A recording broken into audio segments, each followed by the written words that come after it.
सत श्री अकाल, तुसीं वेख रहे हो न्यूज़ 18 पंजाब हरियाणा हिमाचल। मैं हां नवजोत कौर। बुलेटिन विच सब तो पहला गल कर लैंदे आ कोरोना वैक्सीन दी।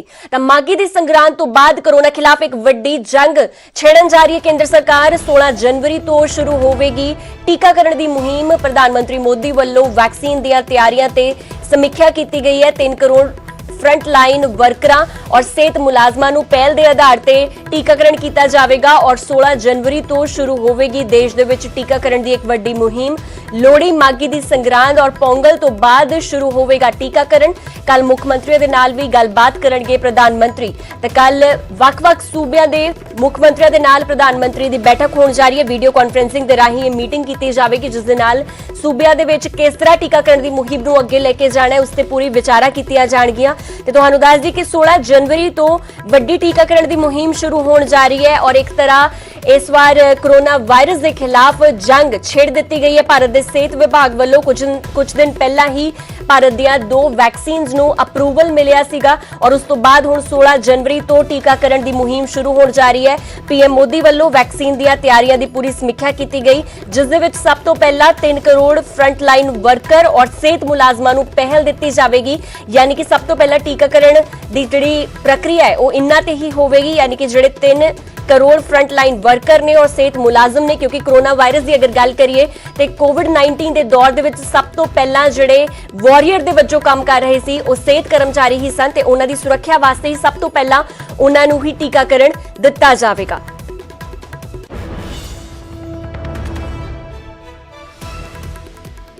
हुण गल कर लैंदे हां खेती कानूनां दी और चल रहे किसानी अंदोलन दी। खेती कानूनां नूं चुनौती देण दे लई पंजाब सरकार तैयार है। मुख्यमंत्री कैप्टन अमरिंदर सिंह दा वड्डा बयान सामने आया। एजी अतुल नंदा ने पटिशन तैयार कर ली है। कैप्टन दे मुताबिक सही समा आउण ते यह पटिशन दायर की जाएगी। मामला खेतीबाड़ी ते आम किसानां दे नाल जुड़िया होया है। इस दे लई सही समा आउण ते कार्रवाई होवेगी। ते अज पूरा 46वां दिन है जदों कि दिल्ली दी बरूहां ते किसान डटे हुए ने और 8 मीटिंग्स हो चुकियां ने पर मीटिंगां दे विचों कोई भी हल नहीं निकल पाया।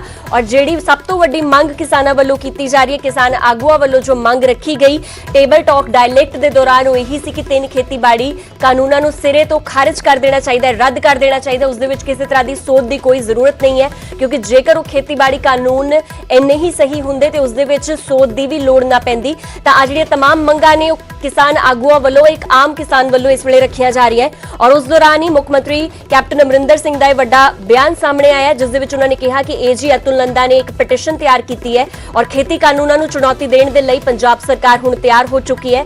सही समा आउण ते यह पटिशन दायर की जाएगी क्योंकि मामला खेतीबाड़ी ते आम किसानां दे नाल जुड़िया है। इस दे लई सही समा आउण ते कार्रवाई होवेगी। उधर केंद्र ते किसानां विचाले खेती कानूनां दा मामला लगातार लटकिया होया है, हल नहीं निकल रहा। गलबात जारी है पर गलबात दे नाल नाल इल्जाम बाजियां भी बरकरार चल रही ने।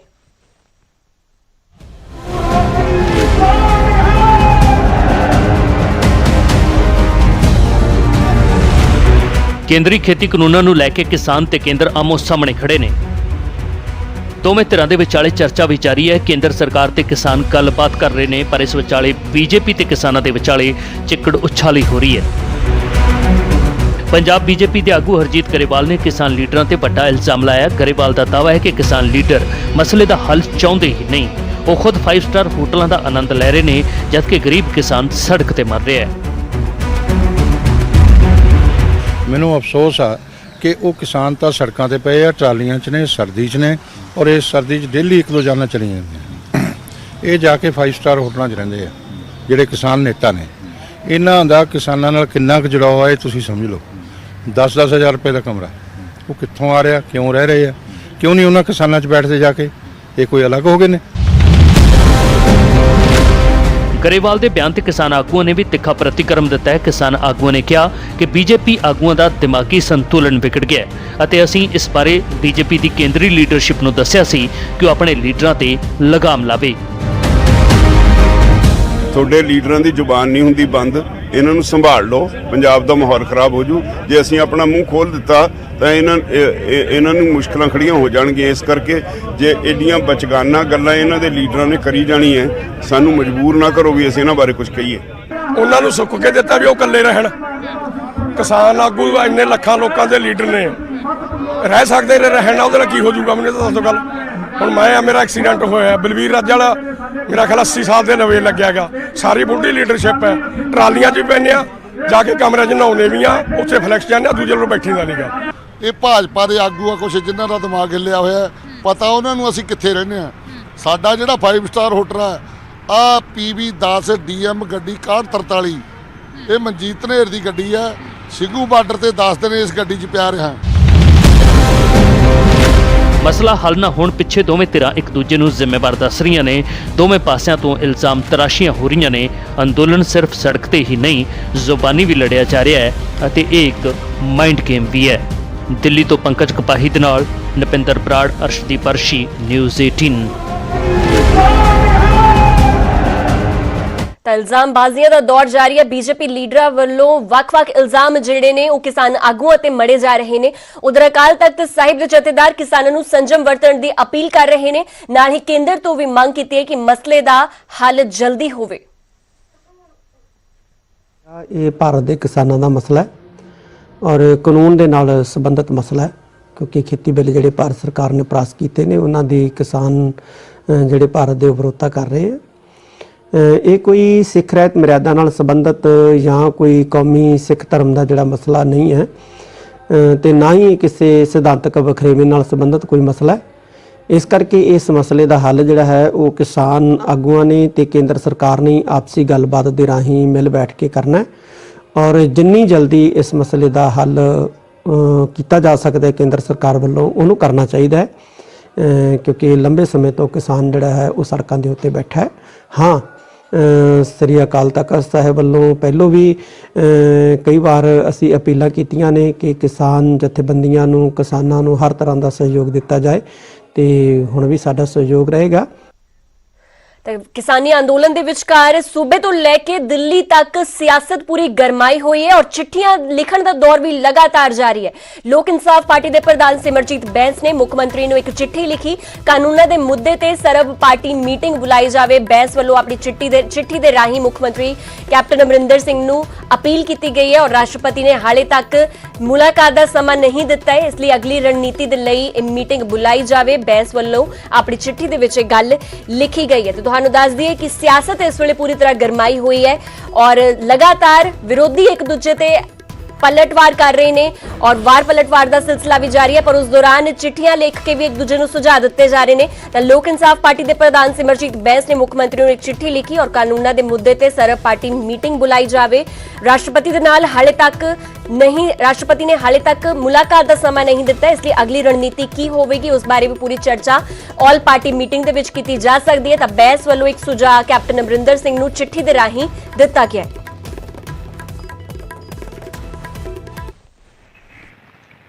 जी आल पार्टी मीटिंग तुरंत सद्दी जाए। मैं मुख मंत्री पंजाब नूं ये अपने वालों लैटर अज ही सेंड किया एंड मैं रिक्वेस्ट की है कि जिहड़ा किसान अंदोलन चल रहा जिहदे विच बच्चे बजुर्ग बीबियां सारे इन्नी कड़कदी ठंड दे अंदर पिछले 40-42 दिन तो अंदोलन कर रहे पर केंद्र मोदी गवर्नमेंट दे कंन ते जूं नहीं सरक रही। आल पार्टी मीटिंग का मतलब है बीजेपी नूं छड्ड के पंजाब दे अंदर बाकी सारियां पार्टियां दी मुख मंत्री साहब मीटिंग लैण, उन्हां पार्टियां दे लीडर साहबानां दे तजर्बे दे विचों आम रह कि असीं उस अंदोलन नूं ताकतवर होर किवें कर सकदे हां, उस अंदोलन दी जित वास्ते असीं की कर सकदे हां। सो इस वास्ते मैं जिहड़ा आल पार्टी मीटिंग तुरंत सद्दण वास्ते मुख मंत्री नूं चिट्ठी लिखी। उधर सीएम कैप्टन अमरिंदर सिंह ते आम आदमी पार्टी भी हमलावर हुई है। कैप्टन नूं मुड़ तो भाजपा दा एजेंट दस्सिया गया। बीजेपी दे एजेंट वजों काम कर रहे ने कैप्टन। राघव चड्ढा वल्लों यह गल कही गई कि सीधे भाजपा ही क्यों नहीं ज्वाइन कर लेंदे कैप्टन अमरिंदर सिंह। आम आदमी पार्टी ने कैप्टन अमरिंदर सिंह ਨੂੰ ਚੈਲੰਜ ਕੀਤਾ ਹੈ ਕਿ ਉਹ ਬੀਜੇਪੀ ਜੁਆਇਨ ਕਰ ਲੈਣ। ਸਰ, ਤੁਸੀਂ ਆਮ ਆਦਮੀ ਪਾਰਟੀ ਵੱਲੋਂ ਕੈਪਟਨ ਅਮਰਿੰਦਰ ਸਿੰਘ ਨੂੰ ਇੱਕ ਚੈਲੰਜ ਦਿੱਤਾ ਹੈ ਕਿ ਤੁਸੀਂ ਬੀਜੇਪੀ ਜੁਆਇਨ ਕਰ ਲੈਣ, ਕਿਉਂ ਲੱਗਦਾ ਹੈ ਕਿ ਕੈप्टन अमरिंदर सिंह बीजेपी ਚ ਜਾਣ? पहले दिन से मानयोग मुख्यमंत्री साहब, कैप्टन साहब भाजपा के इशारे पे काम कर रहे हैं। सबसे पहले वो ये 3 काले कानूनों को बनाने वाली कमेटी का सदस्य होते हुए अपनी हामी भरते हैं। उसके बाद लगातार सारे ऐसे काम करते हैं। पहले कहते हैं ऑल पार्टी मीटिंग बुलाऊंगा, ऑल पार्टी मीटिंग नहीं बुलाते। राष्ट्रपति से समय लेते हैं, प्रधानमंत्री जिसके हाथ में ये कानून वापस लेना उससे समय नहीं लेते हैं, दिल्ली जाकर अमित शाह से मिलते हैं, अपनी कांग्रेस अध्यक्षा सोनिया गांधी से नहीं मिलते, किसानों से नहीं मिलते, मीटिंग से निकलकर कहते हैं कि ये 3 काले कानूनों पे मैंने अमित शाह जी से कोई बात नहीं करी, मैं तो सुरक्षा के विषय पे बात करने गया था कि इंटरनल सिक्योरिटी हमारी ठीक है कि नहीं है। उसके बाद इनके मंत्री भारत भूषण आशु कहते हैं कि ये 3 काले कानून लागू हो गए, 3 काले कानूनों को चोर दरवाजे से पंजाब में लागू कर दिया गया है। और आज जो सबूत आए हैं वो तो बहुत ही परेशान करने वाले हैं कि जहां एसजीपीसी ने 400वें प्रकाश पर्व पे प्रधानमंत्री को बुलाने से मना कर दिया, मोदी जी को बुलाने से मना कर दिया, जिस व्यक्ति से पंजाब का बच्चा नफरत करता है, उस प्रधानमंत्री को इस कार्यक्रम में बुलाने के लिए कैप्टन साहब कह रहे हैं, कांग्रेस पार्टी कह रही है कि 400वें प्रकाश पर्व पे मोदी को बुलाओ। अरे भाई, मोदी ने तो ये 3 काले कानून लाके पंजाब को बर्बाद कर दिया, देश को बर्बाद कर दिया, बच्चा नफरत करता है। तो ये साफ हो गया है कि पुत्र मोह से परेशान होकर, बीमार होकर आज अपने बेटे को बचाने के लिए कैप्टन साहब बीजेपी के एजेंट के रूप में काम कर रहे हैं। मेरी उनको हिदायत बस इतनी सी है कि आप फॉर्मली ज्वाइन कर लो बीजेपी, फॉर्मली ज्वाइन कर लोगे बीजेपी तो खुल के काम कर पाओगे बीजेपी के लिए। ऐसे आरोप हम जैसे लगा रहे हैं आप पे नहीं लगेंगे, और जो केस कूस चल रहे हैं ईडी में, सीबीआई में, फलाने में, डिमकाने में, वो भी वापस हो जाएंगे। सर अगला सवाल, पंजाब में बात चल रही है कि कानून लागू है नहीं है, कैप्टन साहब बोल रहे हैं कि नहीं लागू है। अगर मैं आपसे पूछूं कि दिल्ली में ये कानून लागू हैं या नहीं, तो आपका क्या जवाब है? यस सर नो में अगर मैं आपसे पूछना चाहूँ। इसका जवाब यस और नो में केंद्र सरकार दे सकती है, क्योंकि ये केंद्र सरकार लागू करती है और केंद्र सरकार के हाथ में है कि केंद्र के कानून को लागू करना है कि नहीं लागू करना है। जैसे इनकम टैक्स एक्ट है, कंपनीज एक्ट है, ये तो केंद्र के कानून है, केंद्र लागू करती है। तो इसका जवाब भाजपा के नेता से पूछिए, फट जो जवाब देगा। आने वाली जो फसलें हैं वो एपीएमसी मंडी में जो बेची जाती हैं दिल्ली में, तो वो किस कानून के तहत खरीदी जाएंगी? दिल्ली सरकार के पुराने कानून के या केंद्र सरकार के नए कानून के? मैं आपको बता रहा हूं ना, इसका जवाब अगर कोई दे सकता है तो केंद्र सरकार, नरेंद्र तोमर जो मंत्री हैं, कृषि मंत्री, वो दे सकते हैं, पीयूष गोयल जी दे सकते हैं, बीजेपी के बड़े मंत्री दे सकते हैं। उन्हीं को मालूम है, क्योंकि उन्हीं के हाथ में लागू करना कि नहीं लागू करना। तो बहुत बहुत धन्यवाद हमारे साथ बात करने के लिए। सो ਇਹ ਸਨ ਰਾਘਵ ਚੱਡਾ ਜੀ, ਜਿਨ੍ਹਾਂ ਦਾ ਕਹਿਣਾ ਹੈ ਕਿ ਕੇਂਦਰ ਦੇ ਕਾਨੂੰਨ ਦਿੱਲੀ 'ਚ ਲਾਗੂ ਹੈ ਕਿ ਨਹੀਂ, ਇਹ ਤਾਂ ਕੇਵਲ ਕੇਂਦਰ ਸਰਕਾਰ ਹੀ ਦੱਸ ਸਕਦੀ ਹੈ, ਅਸੀਂ ਨਹੀਂ ਦੱਸ ਸਕਦੇ। ਕੈਮਰਾਮੈਨ ਸੰਦੀਪ ਦੇ ਨਾਲ ਰੋਹਿਤ ਬੰਸਲ, ਪੱਕਾ ਨਿਊਜ਼ 18 ਪੰਜਾਬ, ਚੰਡੀਗੜ੍ਹ। ਤੇ ਕਿਸਾਨੀ ਅੰਦੋਲਨ ਦੇ ਪੈਰਲਲ ਇਸ ਵੇਲੇ ਸਿਆਸਤ ਪੱਕੀ ਹੋਈ ਹੈ, ਵਾਰ ਪਲਟਵਾਰ ਦਾ ਸਿਲਸਿਲਾ ਜਾਰੀ ਹੈ ਔਰ ਵਿਰੋਧੀਆਂ ਤੇ ਕਾਂਗਰਸ ਦਾ ਪਲਟਵਾਰ ਵੀ ਸਾਹਮਣੇ ਆਇਆ ਹੈ। ਮਾਨਹਾਨੀ ਦੇ ਕੇਸਾਂ ਨੂੰ ਲੈ ਕੇ ਆਮ ਆਦਮੀ ਪਾਰਟੀ ਦੇ ਨਿਸ਼ਾਨੇ ਸਾਧੇ ਗਏ ਨੇ। ਸਭ ਨੂੰ ਪਤਾ ਹੈ ਆਮ ਆਦਮੀ ਪਾਰਟੀ ਨੇ ਕਿੰਨੀਆਂ ਕੁ ਮੁਆਫੀਆਂ ਮੰਗੀਆਂ ਨੇ। ਕੇਸ ਕਰਨ ਤੋਂ ਬਾਅਦ ਕੋਰਟਾਂ ਦੇ ਵਿੱਚ ਮੁਆਫੀਆਂ ਮੰਗੀਆਂ ਗਈਆਂ। ਆਮ ਆਦਮੀ ਪਾਰਟੀ ਨੇ ਕਿਸਾਨਾਂ ਵਿਰੁੱਧ ਬੋਲਣ ਵਾਲਿਆਂ ਦੇ ਖਿਲਾਫ ਮਾਨਹਾਨੀ ਦੇ ਕੇਸਾਂ ਦੇ ਵਿੱਚ ਸਹਾਇਤਾ ਕਰਨ ਦਾ ਐਲਾਨ ਵੀ ਕੀਤਾ ਹੋਇਆ ਹੈ। ਇਸ ਦੇ ਨਾਲ ਹੀ ਸੁਖਬੀਰ ਬਾਦਲ ਤੇ ਵੀ ਕਾਂਗਰਸ ਦਾ ਪਲਟਵਾਰ ਸਾਹਮਣੇ ਆਇਆ ਹੈ। ਸੁਖਬੀਰ ਬਾਦਲ ਖੁਦ ਕੇਂਦਰ ਦੇ ਏਜੰਟ ਨੇ। ਵੇਰਕਾ ਵੱਲੋਂ ਇਹ ਗੱਲ ਕਹੀ ਗਈ, ਖੇਤੀ ਬਿੱਲਾਂ ਦਾ ਸਭ ਤੋਂ ਵੱਧ ਪ੍ਰਚਾਰ ਅਕਾਲੀ ਦਲ ਨੇ ਕੀਤਾ ਹੈ। ਵਾਲੇ ਕਹਿੰਦੇ ਆ ਕਿ ਜਿਹੜੇ ਵੀ ਬੀਜੇਪੀ ਦੇ ਐਮਪੀ ਮੰਤਰੀ ਕਿਸਾਨਾਂ ਦੇ ਖਿਲਾਫ ਬੋਲੇ, ਉਹਨਾਂ ਦੇ ਖਿਲਾਫ ਅਸੀਂ ਡਿਫਾਮੇਸ਼ਨ ਦੇ ਅਸੀਂ ਐਫਆਈਆਰ ਦਰਜ ਕਰਾਵਾਂਗੇ, ਅਸੀਂ ਉਹਨਾਂ ਨੂੰ ਨੋਟਿਸ ਦੇ ਦਿੱਤੇ। ਲੇਕਿਨ ਭਾਈ ਇਹ ਸਾਰੇ ਲੋਕ ਜਾਣਦੇ ਆ ਬਈ ਕਿੰਨੀ ਵਾਰੀ ਤੁਸੀਂ ਨੋਟਿਸ ਦਿੱਤੇ, ਕਿੰਨੀ ਵਾਰੀ ਤੁਸੀਂ ਕੇਸ ਕੀਤੇ ਤੇ ਕਿੰਨੀ ਵਾਰੀ ਕੇਜਰੀਵਾਲ ਨੇ ਮਾਫੀਆਂ ਮੰਗੀਆਂ ਤੇ ਕੋਰਟ 'ਚ ਮਾਫੀਨਾਮਾ ਦੇ ਕੇ ਤੁਸੀਂ ਭੱਜ ਕੇ ਆਏ। ਤੁਹਾਡੇ ਸਾਰੇ ਮੰਤਰੀ ਆਮ ਆਦਮੀ ਪਾਰਟੀ ਦੇ ਨੇਤਾਵਾਂ ਨੇ ਕੋਰਟਾਂ 'ਚ ਜਾ ਕੇ ਮਾਫੀਆਂ ਮੰਗੀਆਂ ਹੋਈਆਂ ਤੇ ਤੁਹਾਡਾ ਕੋਈ ਸਟੈਂਡ ਨਹੀਂ। ਭਾਈ ਸਾਈਕਲ ਦਾ ਕੋਈ ਸਟੈਂਡ ਹੁੰਦਾ, ਆਮ ਆਦਮੀ ਪਾਰਟੀ ਵਾਲਿਓ ਕੇਜਰੀਵਾਲ ਸਾਹਿਬ ਦਾ ਕੋਈ ਸਟੈਂਡ ਨਹੀਂ ਜੇ। ਇਹ ਕੇਜਰੀਵਾਲ ਸਾਹਿਬ ਝੂਠਾ ਬੰਦਾ। ਸੁਖਬੀਰ ਬਾਦਲ ਘਬਰਾਇਆ ਫਿਰਦਾ ਹੀ, ਆ ਡਰਿਆ ਫਿਰਦਾ ਹੀ। ਆ ਜਿਹੜਾ ਬੈਬਲ ਕਲਾ ਕਾਂਡ ਤੇ ਬਰਗਾਰੀ ਕਾਂਡ ਦੇ ਵਿੱਚ ਇਹ ਸੀਬੀਆਈ ਇਹਨੇ ਸਾਲਾਂ ਤੋਂ ਬਚਾਉਂਦੀ ਆ ਰਹੀ ਸੀ ਨਾ ਇਹਨਾਂ ਨੂੰ, ਤੇ ਹੁਣ ਸੀਬੀਆਈ ਨੂੰ ਝਟਕਾ ਦਿੱਤਾ ਹਾਈ ਕੋਰਟ ਨੇ ਤੇ ਕਹਿਤਾ ਸਾਰੀਆਂ ਫਾਈਲਾਂ ਇਹ ਪੰਜਾਬ ਪੁਲਿਸ ਦੇ ਹਵਾਲੇ ਕਰੋ, ਪੰਜਾਬ ਪੁਲਿਸ ਦੀ ਸਿੱਟ ਦੇ ਹਵਾਲੇ ਕਰੋ। ਤੇ ਅੱਜ ਸੁਖਬੀਰ ਬਾਦਲ ਇਹ ਮਹਿਸੂਸ ਕਰ ਰਿਹਾ ਕਿ ਮੇਰੇ ਗਰੇਬਾਂ ਤੇ ਹੁਣ ਹੱਥ ਪੈਣਾ। ਔਰ ਮੈਂ ਤੁਹਾਨੂੰ ਇਹ ਗੱਲ ਕਹਾਂ, ਇਹ ਸਿਰਫ ਸੁਖਬੀਰ ਬਾਦਲ ਦੇ ਪਾਪ ਬੋਲਦੇ ਆ ਜਿਹੜੇ ਕੈਪਟਨ ਅਮਰਿੰਦਰ ਸਿੰਘ ਤੇ ਝੂਠੇ ਇਲਜ਼ਾਮ ਲਗਾ ਰਿਹਾ ਹੈ। ਔਰ ਕੈਪਟਨ ਅਮਰਿੰਦਰ ਸਿੰਘ ਕੇਂਦਰ ਦਾ ਏਜੰਟ ਨਹੀਂ। ਸੁਖਬੀਰ ਬਾਦਲ ਜੀ ਤੁਸੀਂ ਖੁਦ ਕੇਂਦਰ ਦੇ ਏਜੰਟ ਹੋ। ਤੇ ਉਧਰ ਕੋਵਿਡ-19 ਮਹਾਮਾਰੀ ਨੇ ਆਪਸੀ ਨਿਰਭਰਤਾ ਦੀ ਭਾਵਨਾ ਨੂੰ ਮਜ਼ਬੂਤ ਕੀਤਾ ਹੈ, ਜਿਸ ਦੇ ਨਾਲ ਪੂਰਾ ਦੇਸ਼ ਇਸ ਮੁਸੀਬਤ ਦਾ ਇਕਜੁੱਟ ਹੋ ਕੇ ਮੁਕਾਬਲਾ ਕਰ ਸਕੇ। ਵੈਕਸੀਨੇਸ਼ਨ ਦੇ ਐਲਾਨ ਤੋਂ ਬਾਅਦ ਜ਼ਰੂਰਤ ਹੋਵੇਗੀ ਕਿ ਅਸੀਂ ਆਪਣਾ ਮੋਹਰੀ ਯੋਗਦਾਨ ਦਈਏ, ਜਿਸ ਦੇ ਨਾਲ ਅਸੀਂ ਇੱਕੋ ਸਮੇਂ ਵਾਇਰਸ ਨੂੰ ਹਰਾਉਣ ਦੇ ਵੱਲ ਕਦਮ ਵਧਾ ਸਕੀਏ। ਅਤੇ ਨੈਟਵਰਕ 18 ਇਸ ਮੁਹਿੰਮ ਦੇ ਵਿੱਚ ਹਰ ਕਦਮ ਤੇ ਤੁਹਾਡੇ ਨਾਲ ਹੋਵੇਗਾ। ਜਦ ਤੱਕ ਸਾਰੇ ਸੁਰੱਖਿਅਤ ਨਹੀਂ ਹੋ ਜਾਂਦੇ, ਉਦੋਂ ਤੱਕ ਕੋਈ ਸੁਰੱਖਿਅਤ ਨਹੀਂ ਹੋਵੇਗਾ। ਇਸ ਸੋਚ ਦੇ ਆਧਾਰ ਤੇ ਕੈਂਪੇਨ ਸੰਜੀਵਨੀ ਦਾ ਉਦੇਸ਼ ਇਹ ਸੁਨਿਸ਼ਚਿਤ ਕਰਨਾ ਹੈ ਕਿ ਵੈਕਸੀਨ ਪਾਉਣਾ ਸਾਰੇ ਭਾਰਤੀਆਂ ਦਾ ਅਧਿਕਾਰ ਹੈ।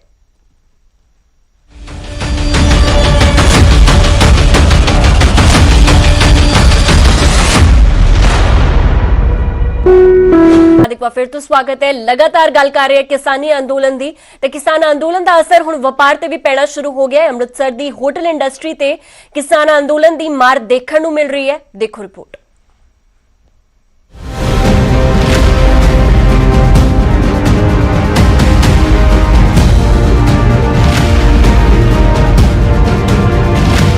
ਸਾਲ 2020 ਕੋਰੋਨਾ ਦੀ ਭੇਟ ਚੜ ਗਿਆ। ਹਰ ਕਿਸੇ ਦੇ ਕਾਰੋਬਾਰ ਤੇ ਮਾਰ ਪਈ। ਹਾਲਾਂਕਿ ਹੌਲੀ-ਹੌਲੀ ਹਰ ਕਾਰੋਬਾਰ ਲੀਹ ਤੇ ਪਰਤ ਰਿਹਾ, ਪਰ ਇੱਕ ਕਾਰੋਬਾਰ ਅਜਿਹਾ ਹੈ ਜਿਸ ਤੇ ਕੋਰੋਨਾ ਤੋਂ ਬਾਅਦ ਹੁਣ ਕਿਸਾਨ ਅੰਦੋਲਨ ਦੀ ਮਾਰ ਪੈ ਰਹੀ ਹੈ। ਉਹ ਹੈ ਹੋਟਲ ਇੰਡਸਟਰੀ। ਪੰਜਾਬ ਦੀ ਸੈਲਾਨੀ ਤੇ ਗੁਰੂ ਕੀ ਨਗਰੀ ਅੰਮ੍ਰਿਤਸਰ ਦੇ ਹੋਟਲ ਵਪਾਰੀ ਮੰਦੀ ਦੀ ਮਾਰ ਚੱਲ ਰਹੇ ਨੇ, ਕਿਉਂਕਿ ਨਵੇਂ ਸਾਲ ਮੌਕੇ ਵੱਡੀ ਗਿਣਤੀ ਵਿੱਚ ਸੈਲਾਨੀ ਪਹੁੰਚਦੇ ਨੇ ਦਰਬਾਰ ਸਾਹਿਬ ਨਤਮਸਤਕ ਹੋਣ ਦੇ ਲਈ, ਜਿਸ ਕਾਰਨ ਦਰਬਾਰ ਸਾਹਿਬ ਦੇ ਆਸ-ਪਾਸ ਦੇ ਹੋਟਲ ਫੁੱਲ ਰਹਿੰਦੇ ਸੀ, ਪਰ ਇਸ ਵਾਰ ਹੋਟਲ ਖਾਲੀ ਪਏ ਹੋਏ ਨੇ।